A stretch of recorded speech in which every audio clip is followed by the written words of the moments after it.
There is a moment in The Last Jedi where the villains were about to win and just decide not to. In my first Dear Hollywood video, I made brief mention of this scene, where Kylo Ren and his 3 pilots destroyed the hangar of the main rebel cruiser and then destroyed the cruiser's bridge. The information that the film just finished giving me is that 4 fighters are capable of shredding the best ship that the rebels have left. It would be safe to conclude that another flight of 4 fighters would do something equally catastrophic, like maybe disable the engines or destroy every single weapons emplacement. That's the visual information that the film has just given that needs to now be contradicted in some way or manner. And in that moment, it looks like the Empire, the First Order, are about to destroy the rebels, and then Hux gets on the comms and says, "Ren, the Resistance have pulled out of reach. We can't cover you at this distance. Return to the fleet."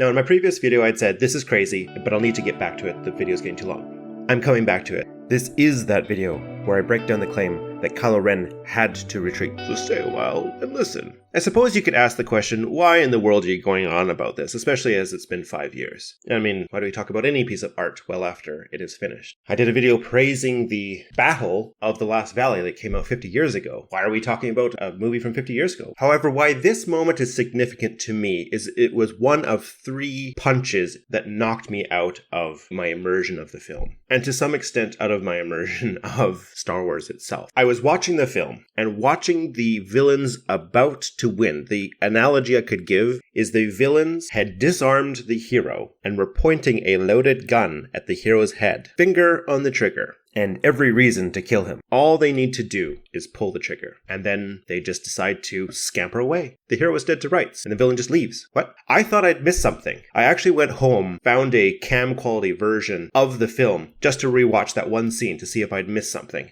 I hadn't. Let's give another analogy. A hockey one. I'm Canadian after all. Let's make Kylo Ren McDavid. The First Order, the Oilers. They're on a power play. They have a 2-man advantage. It's 5 versus 3. And Kylo Ren as McDavid has possession of the puck. The goalie did not tend the goal and is out of position. There is an open net. McDavid is about to shoot on an open net. And the coach yells from the bench, "Fall back. They might shoot on our goalie. You need to block shots." And it's like, what are you even talking about? We're about to shoot and score a goal. Why do we need to fall back in case they might shoot on net? We have the puck. It's a 5 versus 3 advantage. It was the first blow to my immersion that this film is not making sense. The heroes should have been dead. And for no good reason, the villains decided, nah, you can keep on going, I guess. So this excuse, we can't cover you at this distance, only sounds reasonable because it has the feel of tactical lingo. It sounds kind of military. But it doesn't make sense because capital ships, like those giant Star Destroyers, do not cover fighters. Capital ships don't defend fighters. Fighters cover capital ships. A lot of the space combat in Star Wars looks a bit like World War II, and the capital ship to fighter relationship looks an awful lot like aircraft carriers. An aircraft carrier launches fighters, but does not cover fighters. Fighters intercept other fighters to prevent carriers from being sunk. So how does this coverage work? Let's take a look at Battlestar Galactica, which has a very strong sense on how to do space battles. I highly recommend. The final season is but early on it's quite a good show. So here you have our capital ship equivalents. The Battlestar Galactica versus the Cylon base stars. What happens? They engage in battle, and the fighters from both sides launch to form fighter screens, and the fighters are protecting the capital ship.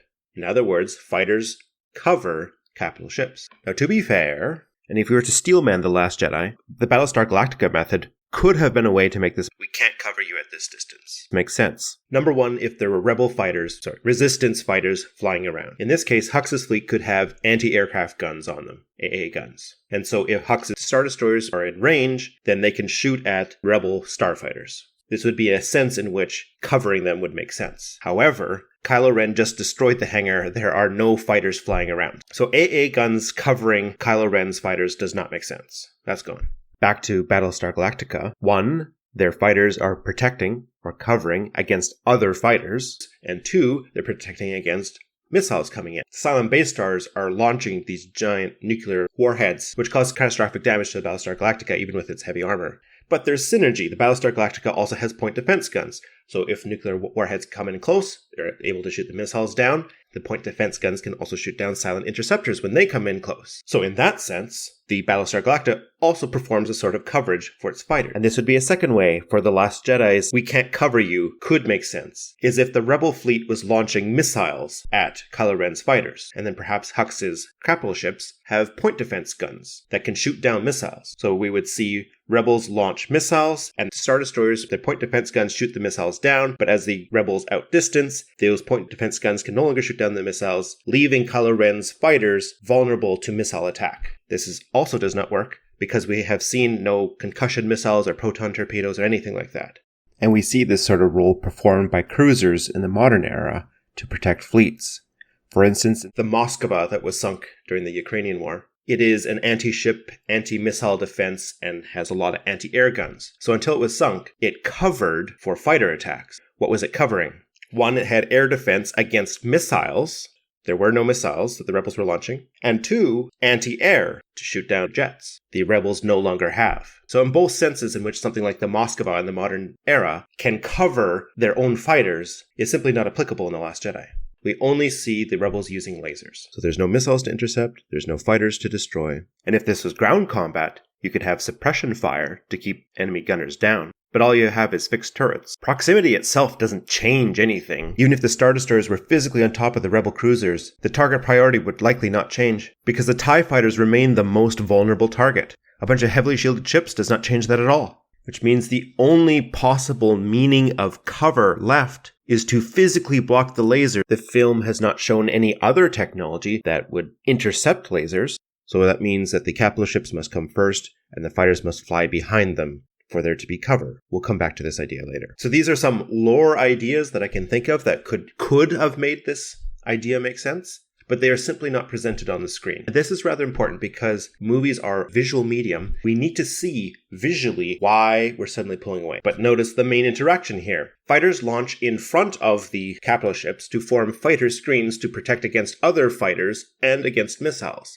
which is precisely the opposite of what The Last Jedi is proposing. And I can hear the immediate rejoinder, but that's World War II. That's Battlestar Galactica. This is Star Wars. Maybe things work different in Star Wars. One, that's not a sufficient argument. If I'm describing how this is going to work with the interactions between the different ships, it's not good enough to say, well, maybe it's different in Star Wars. You would have to describe how it's different, in what way. But two, well, let's take a look at Star Wars, why don't we? Because this isn't the first fleet battle that we've seen. Return of the Jedi. So the Rebel Alliance attacks the second Death Star. Lando realizes at the last minute the shield is still up, and the fighters peel away. At which point, the Emperor springs his trap. The rebels notice there's a giant fleet of Star Destroyers waiting at the distance, and a swarm of TIE fighters and TIE interceptors attack the rebel fleet. We have the infamous quote, "It's a trap." Lando, "Fighters coming in." Rebel pilot, "There's too many of them." And listen to this. Lando, "Accelerate to attack speed. Draw their fire away from the cruisers." Wedge, copy Gold Leader. So in Return of the Jedi, which is lore establishing for this universe, when fighters attack the fleet, what do the other fighters do, the home fighters? They counter to form fighter screens to cover the capital ships. Fighters cover capital ships. This is established in Star Wars. The next shot that we get in the battle is interaction between Lando and Wedge and a couple of the Red Squadron. 3 of them coming in, 20 degrees. Wedge, "Cut to the left, I'll take the leader. They're heading for the medical frigate." Once again, what is happening here? Fighters are covering the capital ships. Not the other way around. And this idea is consistent across this battle and other battles. Fighters cover the approach on the Death Star, on both Death Star 1 and Death Star 2. Yes, there are AA guns, but the AA guns are there to protect the trenches. Darth Vader's TIE fighters are launched to protect the battle station itself and knock out enemy fighters. In New Hope, the rebels are attacking with no quote-unquote cover. Similarly, in Return of the Jedi, the Empire is doing just fine, launching swarms of TIE fighters with no quote-unquote cover. And in fact, we can see what happens when cover fails. The bridge shield goes down on the superclass Star Destroyer, an A-Wing comes spinning out of control, and there's no fighter screen that's able to stop this A-Wing from smashing into the bridge and causing the ultimate destruction of this Super Star Destroyer. Why did this happen? Because of failure of the fighter screen to stop other fighters. Fighters cover capital ships. Or take a look at the prequels. Completely unsupported by any sort of quote-unquote cover, the Naboo fighters attack the droid control station. And what comes out to meet them? Droid fighters to cover the battle station. And in fact, when the droid fighters do not successfully do so, one fighter gets in and blows the whole thing up. But now I can hear another rejoinder. But it's the sequels, and the sequels are somehow different in an undefined and vague way. Okay, well, let's not just look at the sequels, let's look at The Last Jedi specifically, a little bit earlier. Earlier, in the very same film, the very first attack. In the opening battle, Poe flies like a superhero, rolls natural 20s on every single skill check, and just shreds the dreadnought. What is the Empire's response? The commander of the dreadnought gets mad over an order that he ought to have given 5 minutes ago, that the fighters needed to be scrambled, because in The Last Jedi, in the very first battle, the fighters were supposed to defend the dreadnought, but for some reason were not scrambled in time. So here again we see fighters are to cover capital ships against other fighters and also bombers. Same film, if the film was paying attention to itself. But just suppose we can take at face value what The Last Jedi is proposing. Just try and imagine this with me. What does this even mean? Capital ships covering fighters where there's no starfighters involved. There's no missiles involved, just lasers. So two capital ships pull up against each other. Both sets of fighters launch out the back, so they're covered. And then what, just kind of mill around in the back? Being covered? They're not going to do anything back there. They're covered, all right. Like, there's a way of kind of making this work. Those absolutely useless bombers, they're so fragile. Like, the only military application I can think of is flattening completely undefended cities. But if they have some sort of missile launcher, I could see maybe hiding behind the shields of a capital ship, popping up above, launching some missiles and popping back down again. But even that's of limited value because space is 3 dimensions, and so it's fairly easy to get another angle that's going to get past the coverage of a ship. Space is pretty big. But that's the only sense in which coverage would make sense, is both sides launch their fighters off the back and just have their fighters milling around behind the cruisers doing nothing. What other meaning could there be based on what we see on the screen of The Last Jedi? So in the end, the writers had written themselves into a corner where the villains had won.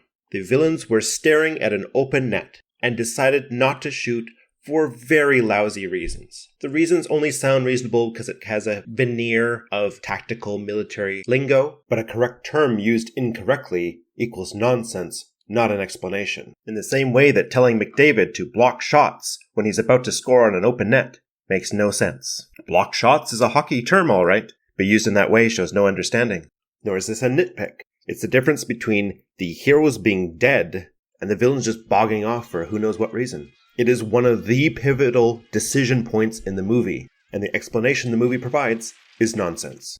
Fall back. Why?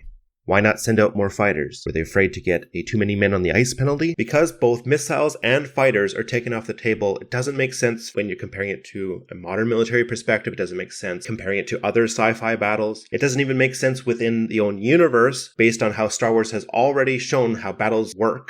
It is even contradicted in the same film a half an hour earlier. We were given no visual evidence in the sequel trilogies to make this scene make sense. And in a scene that is this pivotal between life or death of the heroes, that is the writer's job.